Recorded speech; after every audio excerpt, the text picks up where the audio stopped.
जय शिवराय मित्रांनो, मी तुमचा मित्र शुभम वायकर। मागच्या व्हिडिओमध्ये आपण बघितलं की लेग एक्सटेन्शन ही एक्सरसाइज कशी करायची। या व्हिडिओमध्ये आपण बघणार आहोत लेग कर्ल ही एक्सरसाइज कशी करायची। ही एक्सरसाइज स्पेसिफिकली हॅमस्ट्रिंग साठी आहे। ठीक आहे, चल।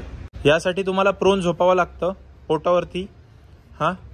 तुमचे पाय खालती कुशन्स वरती लॉक करायचे आणि रिव्हर्स मध्ये तुम्हाला पाय वरती उचलावे लागतात। ठीक आहे, स्टार्ट। या प्रकारे डाउन, गुड, लिफ्ट।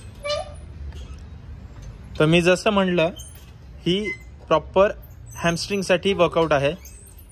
ही पण एक आयसोलेशन मूवमेंट आहे। यामध्ये फक्त तुमचा नी हा जॉइंट काम करतो आणि ह्यामध्ये तुमचं स्पेसिफिकली नी फ्लेक्शन ही मूवमेंट काम करत असते। गुड। तर ही होती आपली लेग कर्लची एक्सरसाइज। आता ह्या पुढची एक्सरसाइज सांगण्यासाठी मी अजून एक व्हिडिओ बनवणार आहे। त्यासाठी माझ्या सोबत राहा, लाईक करा, शेअर करा आणि सबस्क्राईब करा। थँक्यू।